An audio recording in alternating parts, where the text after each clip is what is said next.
What's going on? It's your boy Coach. Out here on a walk.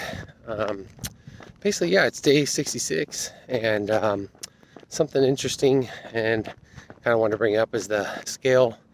I don't like using it as my only tool because the last week and a half with the depletion and the refeeds, it really kind of shoots my weight all over the place with a variance of say 12 pounds or so, depending on when I weigh in. So but yeah, that's why generally I don't like just relying on that, but I do use it. It helps me know if I drop weight pretty fast, it's probably more of a hydration issue. You can't lose a lot of fat in a short period, say like a few days. You're not going to lose 3 pounds of fat.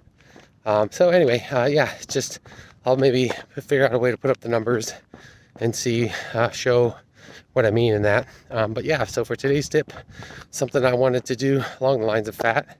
And I guess myth that I don't believe or go by anymore is there was a once upon a time I used to believe that eating fat makes you fat, and that's not true.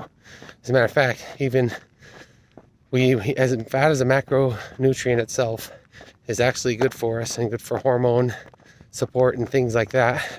But I generally like to say when body fat, you'll hear the term like adipose tissue rather than fat, because there's a kind of a distinction there.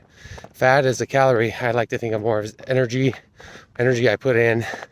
Or if I'm burning body fat, it's the adipose tissue I'm losing, because the body can prioritize how it uses its energy, whether it's through the digestion or whether it's tissue it already has. So basically, when I did no fat diets, I've noticed a lot of negative side effects, which I think I've discussed in past videos. But basically with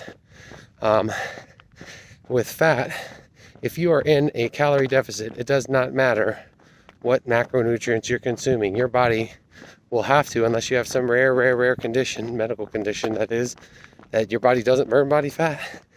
A calorie deficit means you will burn body fat or adipose tissue. So if you're having more fat, to feel satiated or whatever the reason is, for me it's a number of reasons we've discussed. But yeah, I think that if you're under the impression that eating fats is going to add more fat to your body, it's not true. You can add fat through protein, carbs, or fats, all the macronutrients, and that's generally when you're in a surplus. So if you're in a deficit, you're going to have to use some form of body tissue, and the body will often prioritize adipose tissue. So that's all I have for today.